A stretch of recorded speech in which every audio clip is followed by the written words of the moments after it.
Certo homem, um jovem de apenas 23 anos, era um jogador de futebol. E como todo atleta, o sonho de todo jogador é vencer, conquistar títulos, ter uma carreira vitoriosa.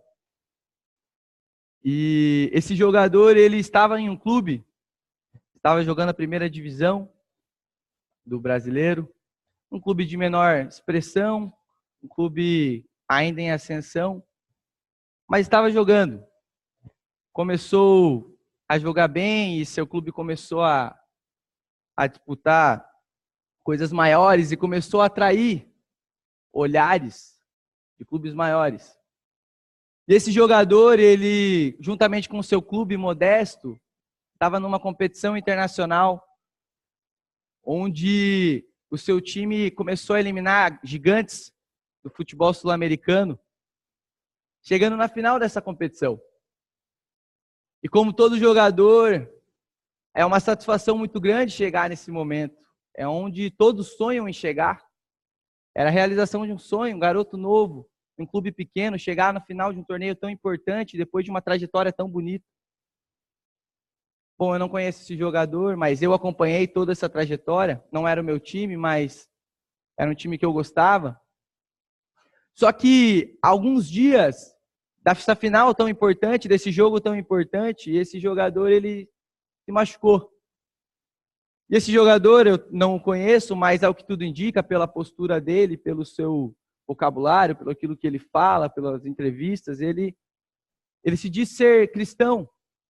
E eu imagino que certamente, como há poucos dias de realizar um sonho e tendo esse momento, ele deve ter lamentado. E deve ter recorrido ao Senhor e deve ter orado muito. Para que essa lesão não o tirasse dessa partida tão importante, que certamente era a realização de um sonho para a vida dele. Mas alguns dias se passaram e a lesão foi confirmada e ele estava vetado para o jogo e não poderia ir para o jogo. Não era uma lesão muito séria, mas era o suficiente para tirá-lo da partida. Então, certamente, ele deve ter lamentado, mas apoiando seu time. E o time foi para essa viagem. Só que um dia depois disso, a caminho do local da partida, o avião caiu.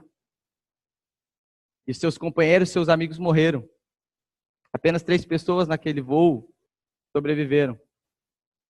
Se você é um pouquinho ligado no mundo do futebol, você sabe que estou falando da Chapecoense. E o ano foi 2016. E esse jogador é real, o nome dele é Johan. Ele hoje joga no Palmeiras. Como deve ter ficado a cabeça dele ao saber que ia ficar de fora de um jogo tão importante? Certamente ele deve ter orado e pedido ao Senhor para que não fosse séria a lesão dele. Mas, após saber a notícia, após o primeiro momento ali de dor e sofrimento pela perda de seus amigos, qual que deve ter sido a reação dele? E se ele tivesse saudável e tivesse ido para o jogo, muito provavelmente ele não estaria hoje mais vivo.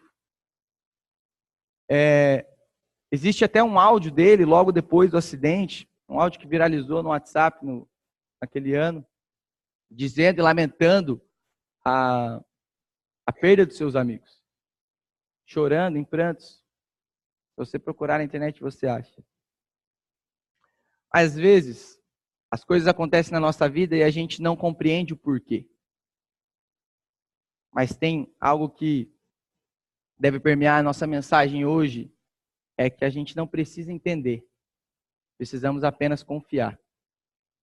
Vamos abrir a Bíblia em Romanos, capítulo 8. Versículos 26 a 30.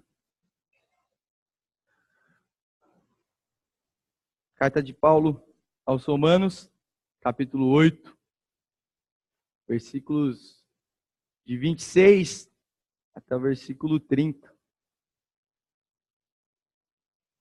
Diz assim a palavra de Deus: da mesma forma o Espírito nos ajuda em nossa fraqueza, pois não sabemos como orar, mas o próprio Espírito intercede por nós com gemidos inexprimíveis. E aquele que sonda os corações conhece a intenção do Espírito, porque o Espírito intercede pelos santos. de acordo com a vontade de Deus. Sabemos que Deus age em todas as coisas para o bem daqueles que o amam, dos que foram chamados de acordo com o seu propósito. Pois aqueles que de antemão conheceu, também os predestinou para serem conformes à imagem do seu Filho, a fim de que ele seja o primogênito entre muitos irmãos. E aos que predestinou, também chamou, e aos que chamou, também justificou, aos que justificou, também glorificou. Vamos orar. Senhor, muito obrigado, Pai, pela sua palavra. Muito obrigado pela obra de Cristo. Muito obrigado pelo auxílio do teu Espírito Santo. E que através dele a gente pode ler a tua palavra e compreendê-la. Neste momento eu peço que o teu Espírito Santo quebrante nossos corações e a gente possa estar atento àquilo que o Senhor quer falar para nós hoje. O Senhor possa falar conosco através de mim e apesar de mim, Deus. Em nome de Jesus. Amém. A gente tem vindo estudando o livro de Romanos. E para a gente recordar, o livro de Romanos, Paulo está escrevendo uma carta para uma igreja que ele não conhece, que ele não visitou, em que ele está querendo estabelecer ali um contato, uma ponte para chegar num outro lugar. Mas ele não sabe a doutrina, a teologia dessa igreja, e por isso que ele escreve Romanos, para passar o evangelho. Ele não sabe a origem da igreja ali em Romanos, em Roma. Então ele escreve essa carta, e é uma das cartas mais teológicas que a gente tem. E por isso ele passa o evangelho ali. E ele já falou sobre o pecado, já passou o plano da salvação, e tudo isso. E aqui no versículo 26, da mesma forma o Espírito nos ajuda em nossa fraqueza. Em outra versão vai dizer, na mesma forma o Espírito nos assiste em nossas fraquezas. Essa palavra fraqueza, no grego, asteneia, ela traz uma ideia clara de uma doença, de uma enfermidade, de algo físico, algo que te incapacita de fazer alguma coisa. Isso que quer dizer essa fraqueza. É quando você está doente, é quando você não consegue fazer algo. É uma debilidade clara, uma debilidade física. E dentro do contexto da carta de Romanos, que debilidade é essa que Paulo está falando que a gente tem e que o Espírito nos assiste? É o pecado.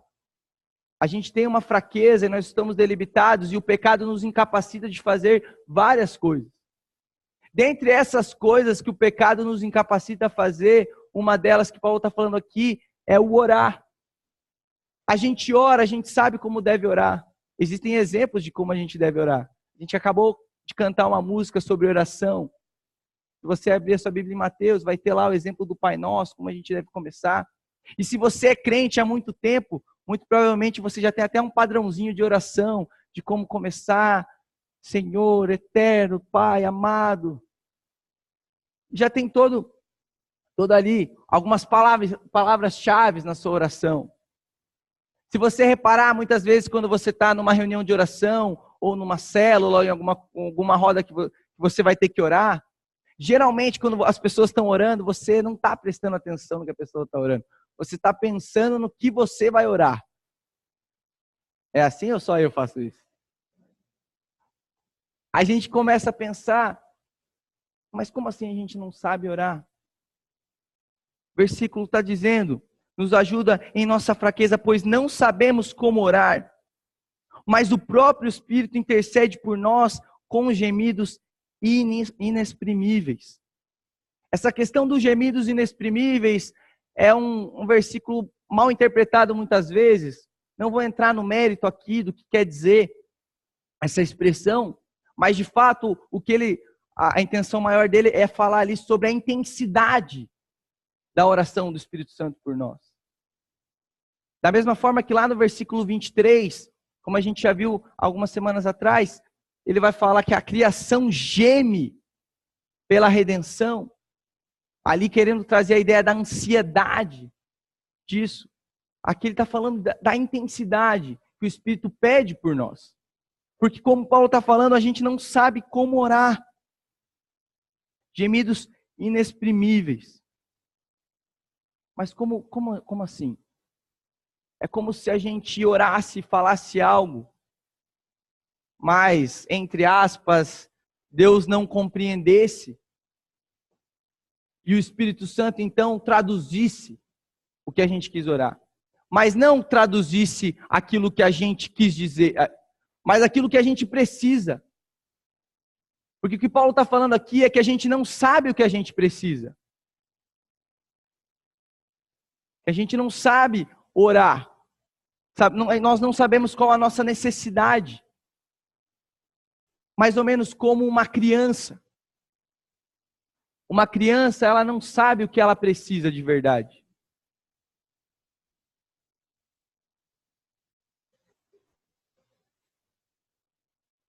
É como se, imagine uma despensa. Existe uma despensa. E ela está repleta de alimentos. Tem lá carboidratos, tem proteína, tem sobremesa, né? Tem carne, tem arroz, tem feijão, tem massas, tem salada, mas também tem doces, chocolate, sorvete, tem tudo isso. Se você manda uma criança para esse lugar, fala, filho, vai lá buscar seu almoço, que a mamãe vai preparar para você. O que a criança vai pegar? Sorvete, chocolate, ela vai pegar carne? Ela vai pegar a salada? Vai pegar alface? Não. E como um bom pai, você vai deixar seu filho só comer isso, só se alimentar desse tipo de coisa? Se a gente deixasse, eu não preciso nem descer até as crianças, deixasse os adolescentes mesmo, se alimentar só daquilo que eles querem, isso seria bom para a saúde deles? Não. É mais ou menos isso, a gente ora a Deus e pede coisas que a gente precisa? Ou que a gente quer? Geralmente, quando a gente fala, eu preciso de algo, a gente não precisa. A gente quer.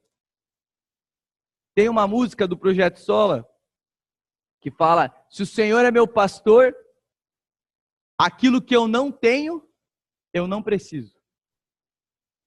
Se o Senhor é meu pastor, aquilo que eu não tenho, eu não preciso.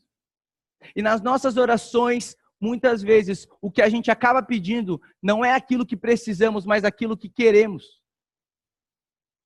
E o que Paulo está falando aqui, que o Espírito Santo, ele ouve nossas orações, mas quando ele vai levar para o Pai, ele leva aquilo que precisamos. Quando a gente pede ao Senhor paciência, Ele nos dá paciência ou oportunidade para sermos pacientes. Quando a gente pede discernimento, Ele vai dar oportunidades para exercer esse discernimento. Mas a gente muitas vezes tem ligado ao que a gente quer. Nossas orações muitas vezes são sempre pedindo. Quando foi a última vez que você orou muito por algo? Quando você ora muito por algo, você recebe esse algo. Qual que é a sua reação? Você agradece? Sim, geralmente agradece. Mas com a mesma intensidade que você pediu? Não. Eu orei 3 anos pelo meu carro. Durante meus 3 anos no seminário, eu orei a Deus para me dar um carro. E eu só fui ter oportunidade depois que eu saí. Eu ainda não tenho carro há 3 anos, tenho há 1. Eu tenho que orar mais 2 agradecendo a Deus. Mas a gente não se lembra disso. É como se algo fosse algo normal. Quando a gente ora por alguém que está enfermo, e essa pessoa depois ela melhora, ela é curada, a gente agradece, mas não com a mesma intensidade que a gente pediu a Deus. Mas enfim, o que ele está falando aqui é que a gente não sabe o que pedir. Que a gente pede errado. A dispensa que eu ilustrei, ela existe. A dispensa Jesus já nos deu, Ele já nos deu tudo o que precisamos, Ele já nos deu a palavra, nós temos o Espírito Santo dentro de nós. Só que a gente não sabe ir até essa dispensa e pegar aquilo que precisamos. A gente precisa até disso. Que o Espírito Santo pegue a nossa mão, como uma mãe quando pega a mão da criança, e vá lá e mostre o que ela precisa. Porque nós não sabemos, muitas vezes, aquilo que a gente precisa. mas a gente sabe sempre o que a gente quer. Versículo 27. E aquele que sonda os corações conhece a intenção do Espírito, porque o Espírito intercede pelos santos de acordo com a vontade de Deus. Esse foi um processo pensado pelo próprio Deus, porque ele já sabia que nós não seríamos capazes de reconhecer as nossas próprias necessidades. E por isso ele nos enviou o Espírito Santo. E eles estão em tamanha sintonia que não é preciso palavras. Lembra que eu falei que o Espírito Santo ele traduz aquilo que o que a gente precisa para Deus? Mas ele não precisa nem de palavras para isso, porque eles estão em sintonia. Porque esse é o plano perfeito de Deus desde o início. É para que fosse assim. Porque não bastava só redimir nós por meio de Cristo na cruz, não bastava só ter enviado a palavra dele para nos dizer qual é a vontade dele para a nossa vida. Porque mesmo assim, não bastava abrir esse canal de livre acesso que a gente tem com o Pai, através da oração. Não bastava tudo isso, tinha que enviar o Espírito Santo também. Porque mesmo a gente tendo tudo isso, a gente não é capaz de orar como convém. Mateus vai falar isso. Quando Jesus está conversando lá, ele fala: se vocês que são maus, quando o filho de vocês pede pão, vocês não dão para ele pedra? Imagine o nosso Pai, Deus. Peçam e vocês terão. Tiago vai falar que a gente não recebe porque a gente não pede. Ou se a gente pede errado. A gente precisa aprender, como fala lá em Judas, versículo 20, e Efésios 6, 18, a orar no Espírito Santo. Parece coisa de pentecostal isso. Mas a gente tem que aprender a orar no Espírito Santo. Saber que é por meio dele que a gente reconhece aquilo que a gente precisa. Em vez de orar por aquilo que eu quero, orar: Senhor, que a sua vontade seja feita na minha vida. Sabendo que a vontade de Deus nem sempre é aquilo que você quer. Sabendo que o melhor para você nem sempre é aquilo que você acha que é melhor para você. E lembra, nós somos como crianças, pedindo algo para o nosso Pai.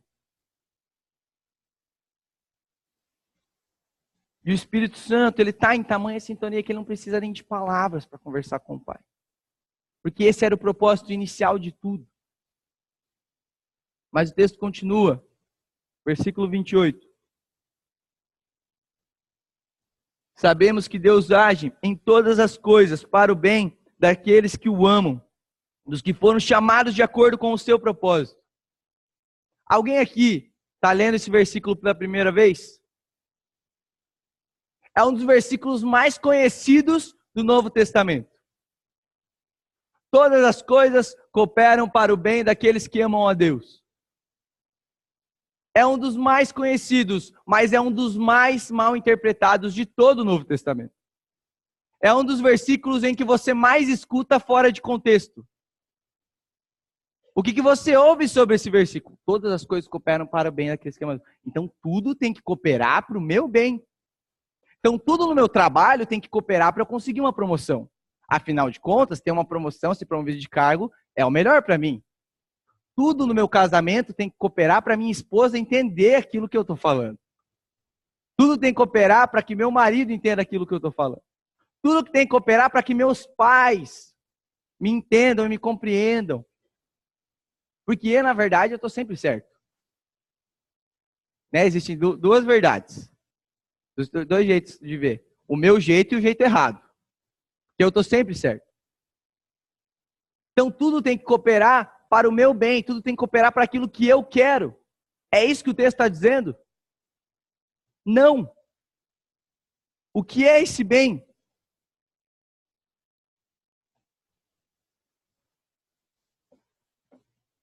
É tudo aquilo que eu desejo para o meu futuro?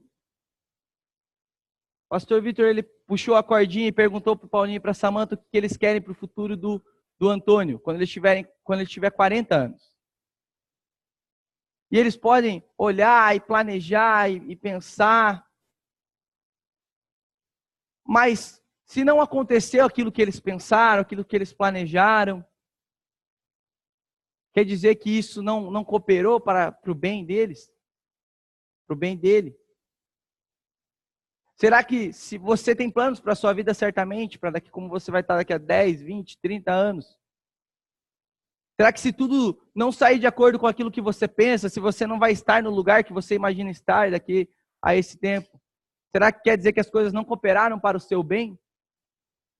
Se a gente não consegue realizar nossos planos e projetos para a nossa vida, projetos muitas vezes legítimos, muitas vezes dentro do que a palavra fala, não envolvendo nenhum tipo de pecado, será que se isso não acontecer, as coisas não cooperaram para o meu bem? Imagina a sua vida. Olha para trás na sua vida. Imagina você voltando lá na sua adolescência, na sua infância. Tudo aquilo que você, ao longo de toda a sua vida, você já orou. E Deus te deu uma resposta negativa. Imagina que você orou por isso. E se você pudesse voltar no tempo, Deus mudasse essa resposta. E essa resposta sempre fosse positiva. Tudo aquilo que você orou, tudo aquilo que você já pediu a Deus, Deus te respondesse positivamente. Aonde a sua vida te levaria? Aonde você deveria estar ou onde você queria estar? Eu não sei vocês, mas se eu voltando, e não preciso voltar muito tempo, até porque eu sou muito novo, se eu voltasse no tempo e olhasse para orações que eu fiz quando eu era adolescente, quando eu tinha meus 15, 16 anos, eu provavelmente não estaria aqui. E talvez nem estivesse mais com Jesus. Minha vida poderia ter tomado outro rumo. E eu não sei, é difícil ficar imaginando essas coisas. Mas certamente, o melhor para nós não é que todas as nossas orações sejam respondidas positivamente. Não é que a gente tenha tudo aquilo que a gente quer. Para pensar, se você pai, você mãe, desse tudo o que o seu filho quer.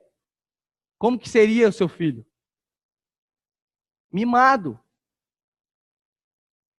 Ele não conheceria, não saberia como reagir a frustrações. Você estaria fazendo o melhor para o seu filho se você desse para ele tudo o que ele pede? Sim ou não? Não. Mas eu posso fazer isso para o meu filho. Mas não é porque eu posso, não vai fazer bem para ele. Se eu ficar protegendo ele demais. É a mesma coisa de Deus conosco. Não quer dizer que o nosso bem é aquilo que a gente acha que é o melhor. Mas então, peraí. Que bem é esse que ele fala no versículo 28? Como assim todas as coisas cooperam para o meu bem? Que bem é esse? Versículo 29. O primo distante do versículo 28, que as pessoas geralmente ignoram quando vão ler esse versículo. Versículo 29 vai falar: pois aqueles que de antemão conheceu, também os predestinou para serem conformes à imagem do seu filho, a fim de que ele seja o primogênito entre muitos irmãos. Aquele que ele conheceu. Quem são aqueles que ele conheceu? Todos, mas nesse caso ele está se referindo aos salvos. Ele os predestinou, quer dizer que o destino final já está determinado previamente por Deus, a sermos conformes à imagem de Cristo. Esse é o bem. Para isso que todas as coisas cooperam. Mas a gente ignora geralmente esse versículo. O que é o nosso bem, geralmente na nossa visão, é aquilo que é o que eu quero. Mas o que Paulo está falando aqui, que o nosso bem final, é que no final de tudo, a gente se pareça com Cristo. Porque se você pegar a sua Bíblia e abrir ela em Gênesis, quando Deus diz, façamos o homem a nossa imagem e semelhança. O propósito de Deus para a criação, eu e você estamos aqui hoje para um único propósito. Espelhar a glória de Deus. Espelhar e espalhar a glória de Deus. E se não servirmos para esse propósito, a nossa existência ela não tem sentido. Por isso que o destino final, já previamente determinado por Deus, a todos aqueles que um dia entregaram sua vida a Cristo, a todos aqueles que amam a Deus, é se parecer com Cristo. É na eternidade sermos a imagem perfeita, o reflexo perfeito da imagem de Cristo. É para isso que todas as coisas cooperam. Porque esse é o nosso bem. É isso que tem de melhor para nós. E não aquilo que eu quero, e não aquilo que eu imagino para a minha vida. Esse é o nosso bem. Que no final de tudo a gente se pareça com Cristo. Mas nós não compreendemos isso muitas vezes. E quando a gente passa por adversidades, por lutas ou por frustrações na nossa vida, a gente cada vez mais, muitas vezes questiona a Deus. Questiona esse versículo, mas espera aí, não era para tudo cooperar para o meu bem? Hoje a gente vive num mundo em que não existem, pessoas não sabem lidar com frustrações. Pessoas não sabem lidar com decepções. Pessoas não sabem lidar com um não. A minha geração é muito assim. A geração próxima à minha, dos adolescentes, é pior. A dos pré-adolescentes é pior ainda. E a tendência é só piorar. Por quê? Porque não sabem lidar com não, com decepção. A primeira vez, quando eu comprei meu carro, os meninos achavam que eu era um Uber. Assim, que era só me ligar, que eu ia, buscava, levava, ô Arthur, vamos sair, vamos para tal lugar. Tá, legal, como é que você vai para tal lugar? Ah, não, você passa aqui buscar a gente. A primeira vez, e demorou um pouco, porque eu sou legal, que eu disse não, meu Deus, fizeram escarcéu. A Ana Karen lembra disso, né, Ana Karen?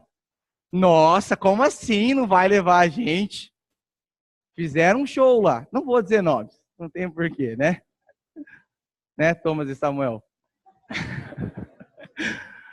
Não, eu peguei para representar, mas todos eles são assim. Não sabem ouvir não sabem. Frustrações, decepções com as situações da vida, com a escola. E a mesma coisa, os mais velhos no trabalho. Sei que a geração antes da minha é menos. A tendência é sempre piorar para as próximas. Mas a gente já precisa aprender que é no sofrimento que nós somos moldados. O povo precisou de 40 anos do deserto antes de entrar na Terra Prometida. E foram 40 anos para eles aprenderem a seguir a Deus, a se livrar dos conceitos do Egito. Mas mesmo assim, depois disso, caíram em idolatria várias vezes. E Deus fazia o quê? Se você ler o livro de Juízes, o que era necessário para o povo voltar a seguir a Deus? Disciplina. Enquanto ele não levantasse uma nação para ir oprimir Israel, Israel não cumpriu o propósito dela. Aí Deus levantava, tinha lá um líder, aí esse líder, o povo voltava para Jesus, esse líder morria, o que acontecia? O povo pecava de novo. E isso foi acontecer até quando? Até o cativeiro, que foi durante 70 anos. Depois desse cativeiro, nunca mais Israel caiu em idolatria. Precisaram passar por esse período de sofrimento. O fiel que mais buscou a Deus foi quando? Foi quando estava tudo certo? Foi na perseguição. Quando Jesus ascendeu aos céus, em Atos 1:8, ele vai falar para a igreja ser testemunha em Samaria, na Judéia, em Jerusalém e até os confins da terra, e o povo não vai. Sabe quando que o povo obedece? Só depois do martírio de Estevão, e aí com o início da perseguição. É no sofrimento, é na adversidade que as coisas acontecem. Sabe por quê? Porque eu e você temos o coração duro. A gente precisa disso para aprender. Mas muitas vezes a gente se esquece disso. E é difícil para a gente entender. Trazendo mais para a sua realidade, de novo, para vocês pais, quando você vai disciplinar seu filho, o que você fala nessa hora? Não sei vocês, eu sei o que a minha mãe me falava. Vai doer mais em mim do que em você. Não existe para a criança uma frase mais mentirosa que essa. Vai doer mais em mim do que em você. Ah, tá bom. Então me dá a cinta aqui, deixa eu sentir isso. Nunca falei isso para minha mãe. Mas por quê? Porque a criança não entende isso. Uma coisa que eu já falei aqui, mas que eu falo muito para os pré-adolescentes, o que é mais fácil, dar ordem ou obedecer? O que eles respondem é dar ordem. Mas para você, pai, que pensa nas consequências, que é responsável pelos atos da sua criança, o que é mais difícil? É dar ordem ou obedecer? Sem dúvida que é obedecer. Eu só fui entender isso quando eu saí de casa e fui morar sozinho. Eu achava a regrinha da minha mãe muito chata. Hoje eu falo, nossa, como eu queria ter horário para cumprir, não precisar pagar tanto boleto na minha vida. Por quê? Porque a gente não entende, a gente precisa disso, desses processos que Deus estabelece para nós. A gente precisa passar por isso. E o que Paulo está falando aqui é que todas as coisas cooperam para esse bem. Que a gente terminar lá no fundo, lá no final, na eternidade, mais parecido com Cristo. Porque o propósito da nossa vida é espelhar, espalhar a glória de Deus. E se não fosse para isso, não faz sentido a gente estar aqui. Se a gente vive a nossa vida para nós, buscando a nossa satisfação, nossos prazeres, nosso sucesso profissional, dinheiro, se a gente busca isso, a gente não faz sentido. Você não vive nem para educar seus filhos melhor, para dar um futuro para eles. Claro que isso é muito importante.